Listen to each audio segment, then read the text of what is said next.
Hello, Ron Sheets. This is a special video that I wanted to record specifically in response to the COVID-19 incident that's going on currently in the world, in the United States, and that we're experiencing as business owners. So I'm going to call this special edition the Shelter-in-Place Marketing Plan. It's being said that we're experiencing unprecedented times. Now, I actually don't think that we are. We're not experiencing unprecedented times. Because to be unprecedented, it would mean that this has never happened before. Now sure, COVID-19 has never happened before, but we've experienced economic situations before. Now I'm picking my words very carefully, economic situation, because I don't think that we're experiencing a recession right now. The market and the economy is still strong. As of this recording, the Dow Jones is hovering around the mid 23,000 or 24,000 mark. Now there's indicators that would predict that when this situation ends, the market is going to recover. Now, to what extent and how quickly, that's a different discussion. But regardless, we're not in a recession. Now, if you believe it to be a recession, then consider past recessions, because there's been 47 recorded recessions in the United States dating back to the Articles of Confederation. Most notably, the Great Depression, which lasted from 1929 to 1933, or more recently, 2007 to 2009. That was the last one, the real recession. That was the big recession that we felt. Now, we've experienced pandemics before. The influenza pandemic in 1918, the SARS outbreak in 2002, the bird flu in 2003, swine flu in 2009, and MERS in 2012. Now, don't misunderstand me. It's not my intention to lessen the severity of what we're currently experiencing or to make light of it. Rather, to point out that we've been through this before. What is unprecedented about what we're experiencing is what we can and cannot do because of it. Most businesses have been forced to close their doors unwillingly. As of this recording, over 16 million Americans have applied for unemployment. Most of us, under past recessions and pandemics, we could continue to work, to generate business and money. Therein lies the unprecedented condition for most of us, for you and me alike. Now, during the normal course of a business day, here's what we do. We advertise to generate a lead or a prospect. It produces an interested prospect within a target audience. They respond, they schedule an appointment, they schedule a meeting or have a presentation from us. We present and close, or present and start the follow-up process on business that doesn't close. To most of us, that's what a business day looks like and feels like. Today, right now, the game has changed. That's not to say that people aren't interested and buying things. Cars are still getting sold, homes are getting sold. In fact, in the duration of a 1-week period here recently, my little sister closed on a new home, sold her condominium, and the people who were buying her condominium sold their condominium, all in the same week and all through one real estate agent. Now he's having a great month despite this economic condition. But for many others, like independent dentists and many businesses, you've been mandated to doing just emergency care only, or unless you're an essential business. What has happened, the unprecedented thing that's happened, is the current condition has revealed vulnerabilities in our business, a vulnerability that's shared by so many others. So the governor of Ohio the other day on a press conference on television, he unknowingly coined a term that I think describes perfectly what's happening to businesses, though his term was specifically related to healthcare, and I think it's ideal for the dentists and that I work with. The term that he coined or used was called delayed healthcare. And really for dentists in particular, the people that I work a lot with, it reveals that 80 to 90% of their profitable production is elective. So it's all delayed. And that may be true for a lot of other businesses that are non-essential businesses. So therein lies the vulnerability in your business. So what's the solution? Now that's going to be different for each of you. Though here I'm going to share some fundamental things that you can do right now that'll impact your business now and into the distant future. I'm sure as you watch this, you're sitting at home with more idle time on your hands than you probably would like. The governor of your state, like ours, instituted the stay-at-home order for all non-essential businesses and workers. The formal term that they haven't even gone to use yet is the shelter-in-place. Now, I'm amazed at how delicately state politicians are in their language about distancing measures. Now, I'm not one to blindly follow instructions.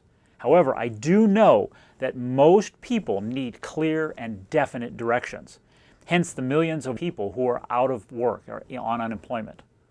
So loosely, stay at home or safer at home is what's recommended that you do. Shelter in place is what you must do. I'm sure you'd rather be working than sitting. If you're not growing, you're dying a slow and painful death. So here, I'm going to give you 7 things that you must do right now if you're going to survive the current conditions. And there's a saying, I'm one for sayings, I like sayings. There's a saying that I saw, and I'm not sure, I don't remember where I saw it, but I think it's appropriate right now. And the saying is, when fishermen cannot go to sea, they mend their nets.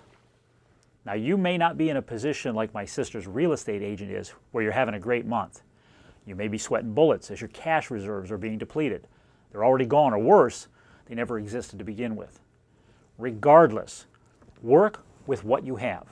What are your business's most valuable assets? I think that your most valuable assets are your current and past clients, customers, patients, or members.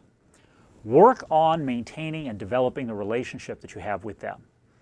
Now, you may not be able to offer or sell them anything right now, but the current situation will pass, and people will be back to being buying entities again in great numbers.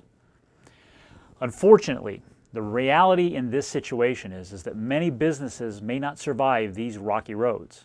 Their doors will close forever. I know of 3 dentists running very large practices who have closed their doors permanently.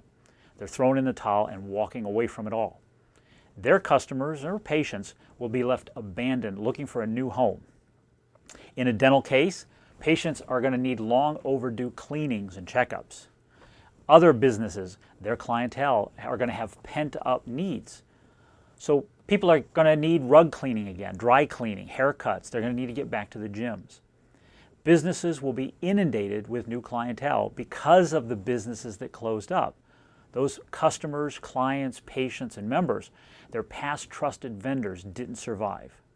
Which will you be? Will you be left standing, or will you be one of those that crumbled? If you cannot do anything else, work on mending nets. So here are 7 strategies that will mend and strengthen your nets and ensure a more prosperous and wealthy business.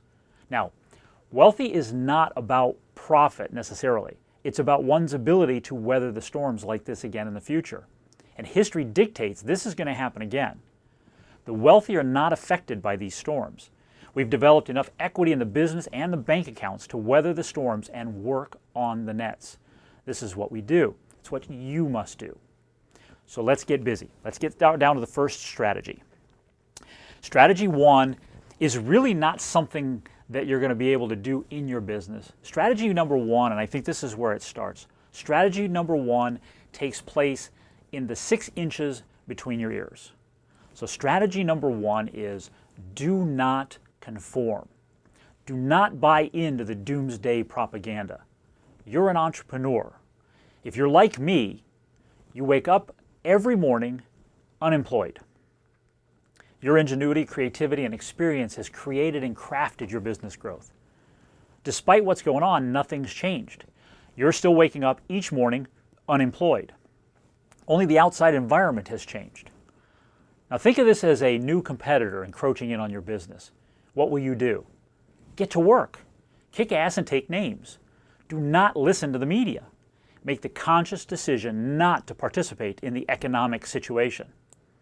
Now, I produce a podcast called the One Thing Business Podcast, where I interview highly successful entrepreneurs in different fields about the one thing that they rely on in their business for continued success. I encourage you to subscribe to it, to listen to these people. The podcast is structured as a sort of audio mastermind session where you get to be a fly on the wall with these folks. You'll find it on Apple Podcast or Spotify or directly at the website that you see shown here. So strategy number 1, do not conform. Choose not to participate in this current economic situation. Strategy number 2, you have assets in your business. It's your customers, clients, or patients. These are the people who know, like, and trust you, and they'll continue to do so long after this storm passes. Do not think that you must have only new customers or clients or patients to survive. When you get the green light to open your doors again, how much money and time will you have to invest in front-end marketing and advertising? I expect not a lot of businesses are going to want to be throwing lots and lots of money at the front end of it. They're going to be trying to figure out what to do at the grassroots level. So strategy number 2 is really work on the communication with those that you have as clients and patients now. One example is a monthly newsletter. It's a valuable tool to keep in regular contact with them. Now, I've done a monthly printed newsletter since I opened my doors back in 2004. It's the glue that keeps people connected to me, and they can keep them connected to you. My relationship and the amount of money that I make from relationships with those people is in direct proportion to the maintained contact that I have with them. There's this one client that I have. I'll give you as an example. They've been with me since 1997. They've been a client since 1997. And their current lifetime value with me is hovering somewhere around $500,000. My only communication with them is a monthly newsletter. I invest $12.50 a month every month, year after year, in printing and postage to stay in contact with the 10 key people that are in that organization. And this is a government organization, so I don't have the opportunity to market and sell to them. So I invest $12.50 a month in printed newsletters that show up in the mail to the 10 key people that I work with in that organization, and it pays dividends. Now, I know what you may be thinking. Tried a newsletter before, and I haven't seen any kind of return on it. Don't allow yourself to get stuck in the thinking that you've done this and you haven't gotten anything back. It hasn't been of any value to you. The value isn't always in immediate return on investment with regard to newsletters, though you can make money from them. Right now, the key is communication. If done correctly, the value you get is in the equity built and maintained with these people. So, let me tell you about Al Stocking. Al Stocking is a gentleman who unfortunately has passed away. But he founded and started a company here in the Cleveland area that I did quite a bit of work with. That company is Lighthouse Pool, Spas, and More. And it is a recreation company. They're still in existence, they sell above ground swimming pools, hot tubs, tanning beds, patio furniture, gas grills, what you could easily term as disposable income products. All right? Products that you may not think that people are buying right now, but you'd be very surprised. Well, anyhow, Mr. Stocking's philosophy in business was that he would hire people, salespeople, who are more willing to sell a $100 pail of chlorine tablets than the salesperson eager to only sell the $8,000 hot tub. His thinking on this, which I believe is very accurate, was that a client who will buy consistently a $100 pail of chlorine tablets is of greater value to the business in the long run because they continually need to buy that $100 pail of chlorine tablets. It's a consumable. It gets used up and they have to buy it time and time again, either for their pool or their hot tub. So they're going to keep coming back as long as the relationship is strong. They keep coming back, spending $100. But in the time that they come back, there are other things that they're interested in and they can buy from you. So it creates connection, it creates engagement, and it creates opportunity. The salesperson who only thinks about wanting to sell the $8,000 spa because $8,000 is more than $100, that person who is only interested in selling the $8,000 spa is only ever going to be looking at the quick money, not the relationship and the value built in the relationship. And this is really the thinking, the philosophy, the mindset that you must have behind in doing a newsletter, month in, month out, in print. With regard to this, I'll again refer you to my podcast, specifically to episode number 4 with Jerry Jones, and a soon-to-be released, it may be released by the time this video comes out, an interview with my client Mark Connell. And they both talk about how valuable newsletters are in their business. So you'll pick up a lot of value, a lot of information if you listen to those 2 episodes. So again, it's episode number 4 with Jerry Jones and an episode with Mark Connell, which hasn't yet been released, but may be by the time this comes out. All right. So strategy number 2 is work on the communication and the relationship with the clients, customers, patients, and members that you have right now. Strategy number 3. This is really in my wheelhouse. It's build your social proof library. Now, very familiar to people, they'll know this as testimonials. But if you follow me for any time, you know that what I do is not testimonials. It's really about experiential stories that are able to be used in marketing, that actually tell of the emotional experiences that a client or a patient has with the business. So what I'd like you to do, and you may have testimonials and you may have reviews, and that's fine, but those are a different animal than what I'm talking about here. What I'm talking about, and as you'll see from some examples, is this is a more marketing charged resource. So I want you to sit down with your client or your patient database, and I want you to identify your best people.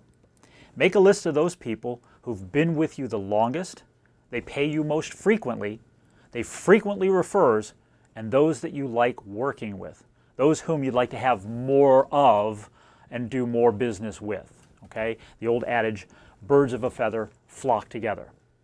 Now, in order to build this list, I'm sure you have a database, and that's fine. If you can extract it out of your database, that's great. If not, if you can't do it in a form just for this purpose, I would suggest you use Microsoft Excel. It's an excellent resource to build such a list. So, open a new Excel spreadsheet. Down the left-hand column, I want you to type or import the people's names. Any order, alphabetical, doesn't matter. We're going to sort it in just a moment.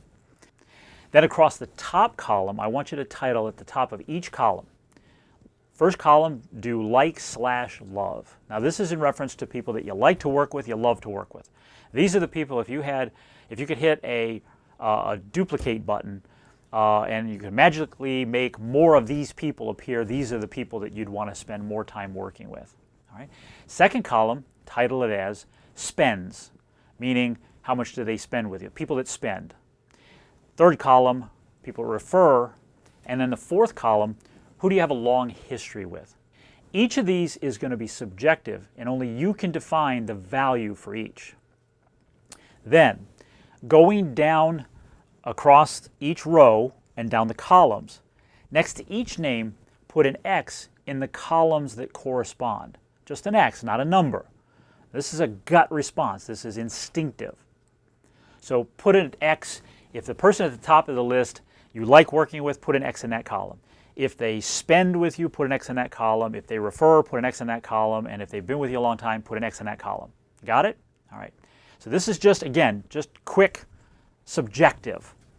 Once you've done that, take and sort the list so that it reflects the names at the top with the most X's across the row in the columns, descending down to the least. From the top of the list then, personally reach out to each by phone, email, and mail. You're going to find out why in a little bit when I get into talking about some statistics from a Harvard Business Review study. When you reach out to those people, you're not reaching out to them to sell them anything. You're asking for their help in this downtime. So in the email, in your communication, direct mail, video like this, whatever it is, you want to just simply ask for their help. Right now, also, on the email that you received this video with, there's additional links in that email with other resources that I provide. And one of those resources is an example of a phone script, a templated phone script that you can use. So I provided you with the resource to be able to use. So from the list that you've just developed, use this template as a contact template for your best clients. Your objective is to get them to record their story of experience with you. So to tell you on video and audio of their experience with you. Now, this is not a testimonial.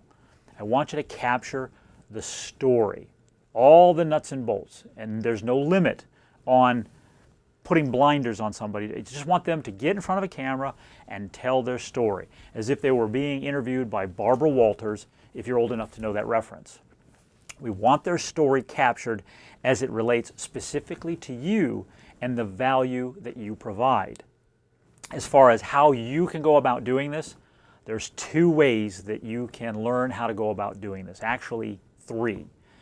The long way is if you get my book. And it's a book that I wrote for the dentists. It's called Your Patient Attraction Secret Weapon. It's an easy read. It's about 134 pages. This is the longer way, depending on how fast you read. You can get the book on Amazon. It's available right now, and they'll ship it directly to you. Or the quicker way is order the book directly from me.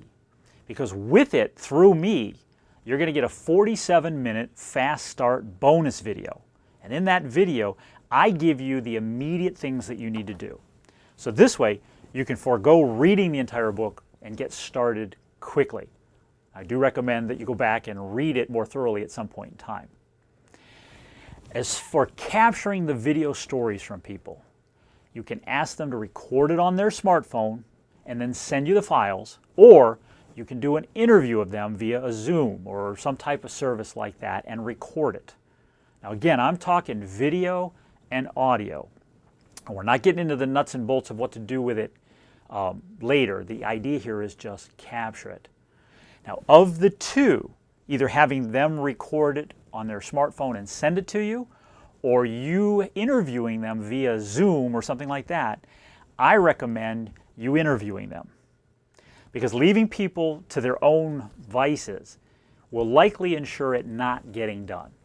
So if you schedule a time, a predetermined date and time with you or a staff member, this ensures that they're going to do it. They're going to show up and they're going to get it done. It also gives you a lot of other bonuses. For example, it gets you face-to-face with them. It opens the door to questions and answers with them. They get to talk to you about maybe some concerns that they have. You get to engage them in a conversation as you would in the office. So this is a way of distance communication. It's going to create opportunities that you can't anticipate right now. So I can't stress enough how much you need to do this. All right. So let's assume that you've contacted the patient, you've contacted the client, you've asked for their help, and they agree to do this. Whether they provide it to you on their smartphone or you sit and you interview them via Zoom, there are 7 key things that you're looking to capture in their stories. And again, this is a resource. These 7 things is a resource I've provided a link for that you can download as a PDF and use as an outline. Again, you can use this outline as your base of questioning when you interview them. So the 7 things that you're looking to capture in their stories are the problems and challenges that they've had or had with other vendors in your category. So again, using the dental example, what problems or challenges or fears, what experiences have you had with dentists in the past? If you're an auto repair shop, what problems have you had with auto repair mechanics in the past? Have they talked down to you? What problems, what's the baseline of their experience? Number 2, how they got to you. What is their buying process? What's their research process? How do they socialize about this? That means, who do they talk to? What do they talk to those people about? Where do they research? What are they finding from those sources that influences their decision? You also find out what's most important to them, their hot buttons, what's really behind the motivations for doing something, whatever it is that you offer or sell, and them finding you. Number 3, what are their fears and apprehensions? What are the obstacles and objections that prevent them from moving forward in saying yes to you or to someone else? Knowing this will allow you to construct the right marketing message to attract more of these people. Number 4, what do they think about the category? So again, if you're a dentist, what is their instinctive gut level reaction to what you do or what you offer? How do they also think about you? Because let's face it, when they go looking for a solution, you're lumped in with all the others. You need differentiation. You want to find out who, what, and where they're researching. This is going to be helpful in deciding later on where your message should be placed so it gets found by these people you like working with. Number 5, what's most important to them? They're hot buttons. What is going to motivate them to buy? What's going to motivate them to buy and say yes faster? And number 6, why you? How were you different? What was it about you that really jumped out at them, that made you different from everybody else that they may have researched? And lastly, number 7, the outcomes and results that they experienced with you. These are critical. This is what everybody's looking to get to.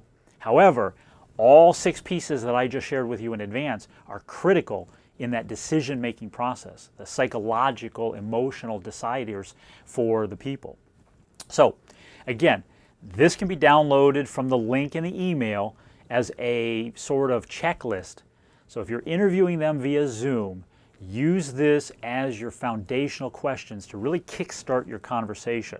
And that's what you should be having with them, a conversation, not an interrogation. So, in addition to that, I'm also providing you 2 links with sample interviews. All right, now both of these are dental specific, but you'll get the gist. Right? They're both unedited, so you're seeing them in their rawest form. In fact, the first example, which is a Zoom interview example, is an interview done with a dentist. It's not with a patient, but rather with a dentist. The interviewee is Dr. Haren Patel, and the interviewer is Jerry Jones. Now, Jerry did a masterful job following an outline of questions that I gave him.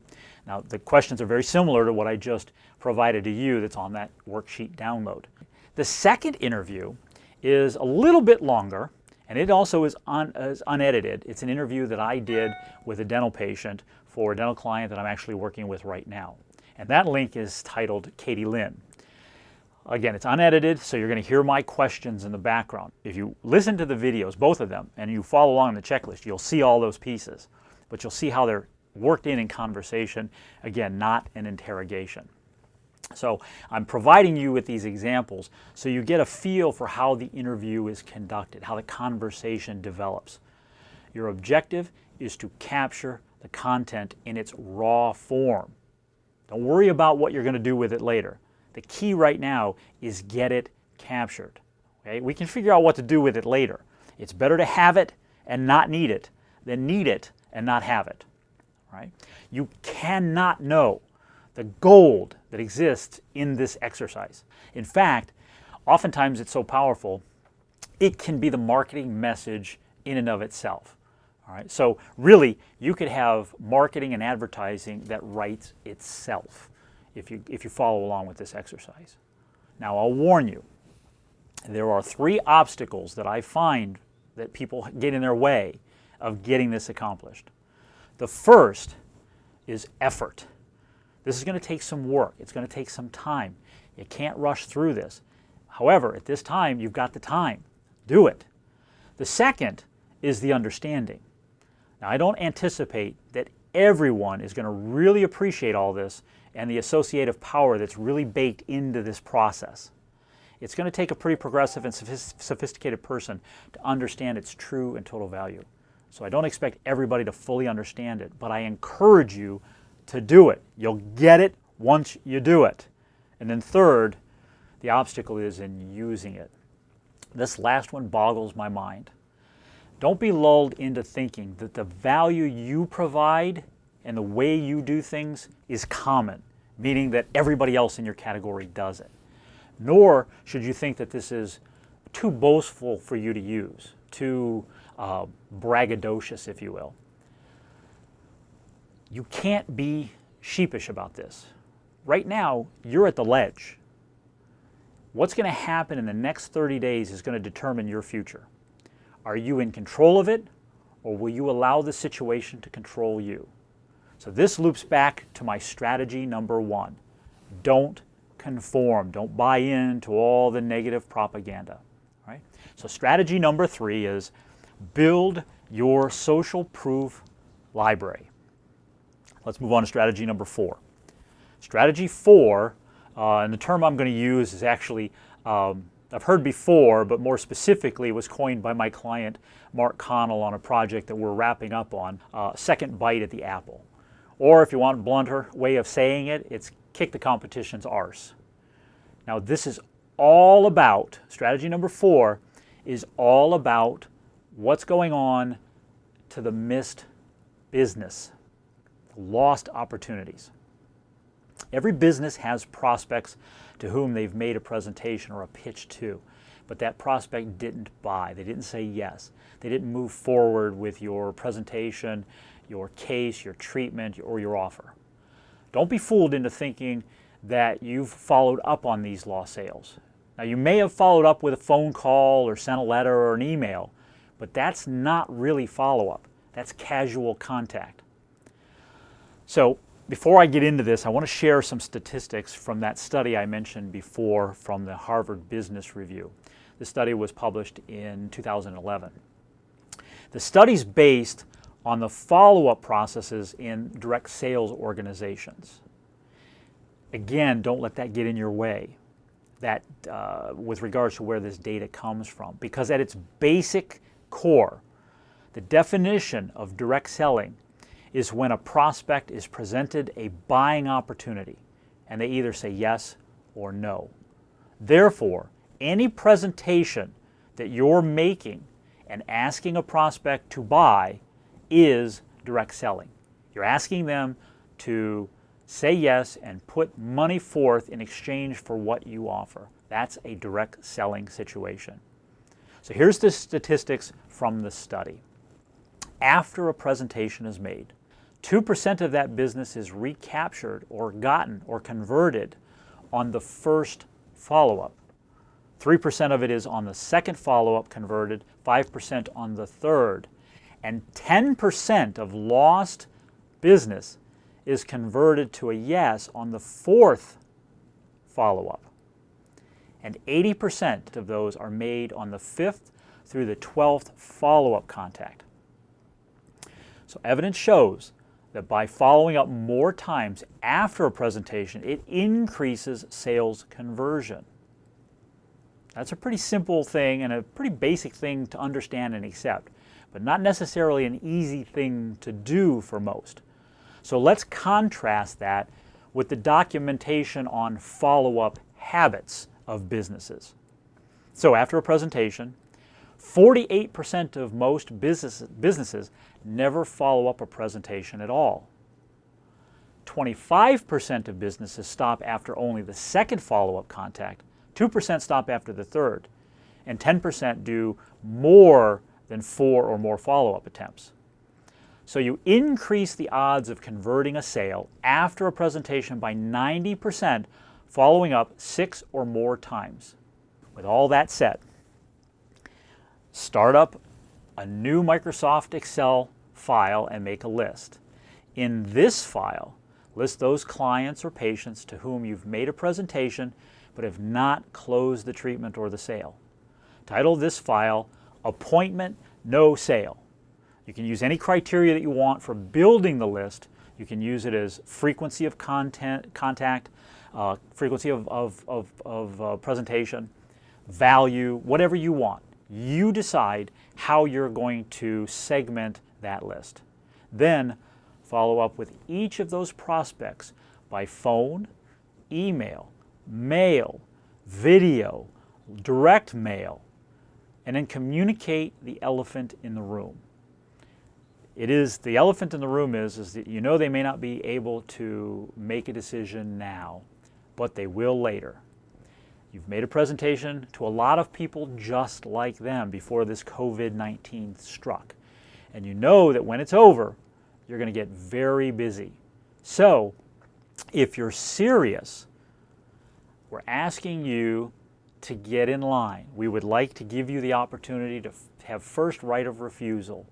Take a number, have pole position when the doors open again. If you're serious about this, let's get going. Now, this is not necessarily a financial decision that they need to make, rather permission for you to follow up with them fast and first when the storm passes. So think of it like seat licensing. They're committing to your time and a revisit of the offer. Many of the businesses out there are thinking the same thing that you are. What do they have to do when this thing passes to become profitable and productive? So if you go to your past presented list and you offer them a sense of certainty, of value, and get in line, that you give them VIP positioning with you, it also creates a sense of calm for you because you've put in place what salespeople call a pipeline of hot prospects. It's a list of hot prospects, people that you can start contacting as soon as you hit the ground running when the business resumes and is back to normal. It's better to have prospects in your pole position now rather than fighting for their attention and money later when everyone else is soliciting them. So this is really about pre-preparation. So if you base it just on the Harvard Business Review study and my own research and experience, because this is something that I do all the time in my own business, is follow-up. You make more money by following up more. I'll say that again. You will make more money by following up more and more often and more frequently. So prop your foot firmly in the door and continue your valuable communication with these ongoing prospects. So position yourself as an advisor, not the salesperson. I've got a book that I wrote about this subject that I deal with in regards to follow-up specifically for the dentists. However, it is applicable to any business because the data and everything I share in here, again, is cross-platform to any resource or any business or any category. So if you'd like, the book is called The 7 Lies Repeatedly Told About Undone Dental Treatment in Your Practice. This could easily be termed The 7 Lies Repeatedly Told About Heavy Machinery Sales in Your Business. The 7 Lies Repeatedly Told About Lost Customers in Auto Repair. Easily, it's applicable. It's available at Amazon right now. So go ahead, you can order that, and there's valuable data and information that you can adapt in here. So strategy number 4 is work on lost opportunity. Strategy number 5, distance learning.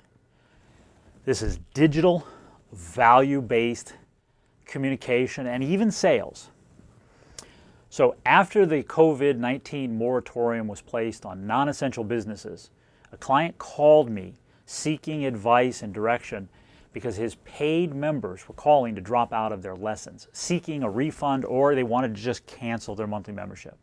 Now, this was a karate studio owner whose primary business, his primary source of revenue, relied on monthly lesson money.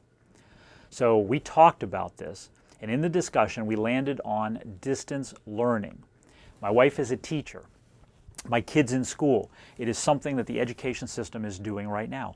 Distance learning, a way for them to digitally teach. So that's where we landed on for this karate studio. It was a matter of register students live and replayable lessons. So in essence, if the students can't come to the studio, then bring the studio to them. Facebook Live and Zoom are 2 relatively free or inexpensive digital platforms that are available to anybody to use. So Facebook is free, and it requires you only really having a Facebook account to do that. And it takes a little technical setup, but it's very simple. Zoom, on the other hand, costs about $15 a month for a basic plan where you can have about 100 people on some type of a distance learning like that. But both of them allow you to plant yourself in front of clients. Both platforms record those sessions, which can allow you to play them back. So if somebody can't watch it live, they can watch it back at a later time. So it gives you longevity. Plan the lessons and the communication that you're going to have with these folks strategically. Make the lessons or the information evergreen. For him and you, Once the students or the clients return, this recorded content can be repurposed and turned into an information product and or a home study course. It's an additional value-based offer and an opportunity for revenue for you after the fact. Now, this is something that real estate agents, dry cleaners, carpet cleaners, anybody can do. It's communication-based. It's value-added. And again, it's a demonstration of your smarts and it's relationship marketing. So, strategy number 5 is distance learning. Strategy number 6, do you offer any type of a patient or client membership program? Do you have something where clients and membership can get into your VIP or preferred care program? I'm out in front of Tony's Diner, which is a mom and pop family restaurant that's about 5 minutes from my home in Cleveland. And I wanted to use this particular business as an example for what other businesses are experiencing. So if you look at the parking lot of this restaurant, it's not a large parking lot, it's not a large restaurant, but on an average day like today, we're about lunchtime on a Monday, this parking lot would be at least 3/4 full, if not more. On a Saturday and a Sunday during breakfast and lunch, you would not be able to get into this place at all. It's packed. There's a regular local clientele that comes here. I come here regularly with my family. My teenage kids like this place despite it being a non-franchise mom and pop place. But the point is that it's regularly busy. They have to do no advertising and no marketing in order to attract clientele because their customers are regular. The majority of their customer base is about 55 plus in age. Now, during the current economic condition with the COVID-19, as you can see, this parking lot is empty. And this restaurant, like a lot of others, is trying to survive. And you'll see that out in front, there's a small sign that says that they have takeout orders where people can call in and take out, which is great. He's doing what he can to try to keep business going. However, this business has never been known about takeout. Its clientele has never relied on it for takeout. So takeout is not known by this.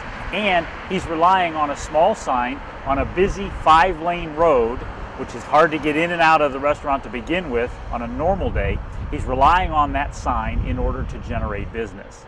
If he hasn't thought about it already, I'm sure he's kicking himself that he hasn't taken and put some kind of a system in place where he's able to capture the names and contact information for his regular customers, if not all the customers. For if he had that information, he could actively, aggressively, proactively go out to his customer database and market to them. He could be offering them specials. He could be telling them about takeout. He could be telling them about free delivery. He could be generating at least 60 to 70% more business than he's probably doing right now with a small sign in front, doing some passive marketing advertising.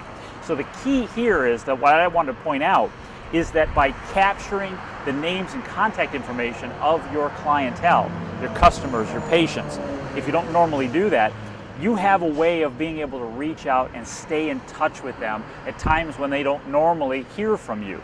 For this particular restaurant, I would imagine he's probably not doing enough takeout orders to be able to pay the cook who's making the food on a daily basis. So you think about your own business. Have you taken and captured the names, addresses, telephone numbers, and email addresses of your customers, clients, and patients? Because in whatever situations that come up, you're able to actively communicate with them, be able to reach out and communicate with them. I'm hoping that this business survives after this COVID-19 situation. And if he does, it will be because people are going to be flocking back here if he can survive how long he's closed for normal business. So you need to look at your own business and think, am I capturing the names and contact information of my key critical customers and clients, and am I staying in communication with them? Because in a situation like this, having that list, having that contact information is critical to your business. After filming at Tony's parking lot, I spoke with Tony and asked how their takeout and their delivery was doing. I quote, he said to me, "I hope we make it until this thing is over," which is to say, it's not going well. Now, he did tell me, in addition to the roadside, he's doing a lot of stuff on Facebook. He's posting on Facebook to let people know. But again, they've got to find him. He's not able to go out and reach them to let them know about this and offer them coupons and that. So the challenge with everything he's doing is it's passive marketing. It requires being found, being seen. Just before COVID-19 kicked into high gear and things got shut down, there's an auto repair client of mine in upstate New York where every year in March we run an annual Car Care Club membership campaign. Now, it's a campaign that I built about 10 years ago for the auto repair shops. It's a plug-and-play program sent to the existing clients over a preset campaign period. So going back to the follow-up statistics is that there are a number of them. There are I believe seven contacts within this follow-up over a 2.5, 3 week period. It uses video, email, multimedia. And it regularly, for the auto repair shops that run it, that use it through me, it generates regularly 4 figures for the shops that run it.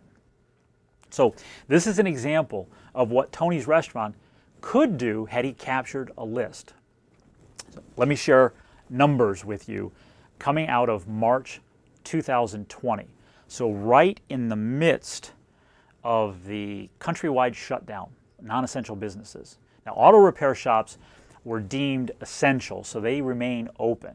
But it doesn't matter because what we're doing is putting people into a membership program. It's not about them bringing in their cars. It's about getting a card that says they have VIP access. So this particular shop that we run this for in March, so right in the midst of COVID-19 shutdown, people applying for unemployment, we ran the campaign to the shop's customer list. It generated $6,237 in 2 weeks. Now, this is free cash for the business. There's no service or supplies needed at this time that the shop has to provide in exchange for that money. The service comes later. So it's like coupons being offered to the retailers to entice shoppers to come in. When they come in for service, it's most likely they're going to need additional things. They're going to need more stuff. They're going to be, again, using direct sales, an upsell, okay, which is additional money and profit. The most important part, and most important point about the membership is connection with, is that they've invested money in this membership. So this can be done in any business, and it can be promoted specifically to your existing client database if you have one. Again, membership promotions generate front-end monies. In both fields that I do this, with the auto repair and the dentistry, the data shows that members are 20% more valuable than other non-members. What that means is that members will spend 20% more on average than other clients or members or patients that you have. So the point here is get and capture a list of clients, customers, and patients. If you don't know how to do that, contact me and I can share you some specific strategies. You can have a membership program like the auto repair shop that I described, where customers pay you money for special access and VIP privileges. So think of this as a seat license, or like the wholesale places like Sam's Club, BJ's, or Costco's. Why not do this? Okay, so strategy number 6 is offering a membership program. And lastly, strategy number 7. This is leveraging your success associations. I'm talking about finding and getting into a structured mastermind program. I mentioned my podcast earlier, the One Thing Business podcast. That in itself is sort of a audio mastermind program where you get to hear and listen to successful entrepreneurs each month. You kind of be a fly on the wall to hear what's working in their business. So it's an audio mastermind session of sorts. The Elite Gold Crown Business Coaching Program is another level, is the next step up level in mastermind, a true mastermind program. Now through this program, you're able to be a fly on the wall and see and read and hear from successful business people, all right? The Elite Gold Crown Business Coaching Program is a distance mastermind program. So mastermind in the truest sense is the joining of like-minded business people. Members in the Gold Crown program count on the feet on the ground marketing strategies and the systems that are showing up in the program each month. Members get direct coaching from 7 seasoned direct response marketing veterans each month. They have access to what's working. The next level, the maximum benefit of masterminding, however, is live, in-person, face-to-face groups. It's open, two-way communication. Now, there are a lot of mastermind programs available. You want to find a group of people made up from outside your category, outside of your business category. You want a group of experienced entrepreneurs, so they're out there to look for. Now, Pete Lillo and I have started the Millionaire Maker Mastermind Group. This is a true, old-fashioned, Napoleon Hill-style mastermind group. The only membership criteria is being a member in the Gold Crown Business Coaching Program. It's the only criteria for membership in the Millionaire Maker Mastermind Group. There's going to be 2 annual group meetings in Cleveland where we have no more than 15 business owners and fellow Gold Crown members. We're going to assemble for 2 days behind a closed-door mastermind meeting. Owning a business is the loneliest job in the world. Few people understand the anxiety that you feel in running a business. Though in Mastermind, you're among friends, kindred spirits, and people knee-deep in the same fight that you are. And we have the experience to help you. Experience comes from fresh eyes, being able to see a perspective and a point of view that you're not able to see by people that are seasoned in business. So with experiences different from yours, but nonetheless valuable. And you have the experiences yourself to share with the others from your perspective. In September 2019, I visited a federal prison in Oregon. I left having learned an important lesson. I'm going to give you that lesson. You're going to understand this because you live it every day. At that prison, there's inmates. The walls of the physical prison are what hold them back. But you live in a prison too. It's one that you've constructed around you. Breaking out of that prison is more challenging than escaping the prison made up of concrete walls, steel-barred windows, and 12-foot-high barbed-wired fences. It's hard to break free of the prison within the 6 inches between your ears. It takes others to help you break the barriers. But you're halfway there because you are seeking help. You're following things like this. You're looking for strategies that help you break free of the prison that you've imprisoned yourself in. So I encourage you to get involved in a mastermind group. I recommend that you get involved in our mastermind group, the Millionaire Maker Mastermind Group. Again, the only criteria is being a member in the Gold Crown Business Coaching Program. All right? All you need to do is complete the application, which again, there's a link on the email if you want to check into it. You certainly can't doubt or question the value of any of the 7 strategies that I've provided you here. Links to each of the resources that I've discussed are available via that email that you received with this video. You can access and download those resources only through that original email. If you have any questions regarding any of the 7 strategies that I've provided, you can email me, send your questions directly to me at www.askRonSheets.com. Or if you'd like more immediate consulting on how to implement any of them, go to the web address on the screen now and schedule a complimentary 30-minute phone call with me. One thing's for sure, your business won't grow in isolation. You cannot do this on your own without access to tried and tested marketing and advertising. And it requires help from others, other like-minded people. Because entrepreneurship is lonely. No civilians really understand what you go through in order to run your business successfully. Now, people make choices for different reasons at different times in their life. Often they say yes and move forward on a path that they may feel uncertain about at first. Even among my most successful clients, they still express feelings of doubt and uncertainty. Yet a common criteria amongst highly successful people is being fearless. Not afraid, but fearless to do what they feel is right in their gut, following the direction that's calling to them. It's like love. How do you know when you're in love? You don't, yet it happens. Our governor in the state of Ohio announced on a recent daily TV broadcast that businesses must begin to think about the strategy for opening again. Now's not the time to think about it. Now's the time to do something about it. Thank you for spending some time with me today. You have some resources to get going on. If you have any questions, don't hesitate to contact me. Thank you for your time, for your attention, and I wish you the best of safety and success.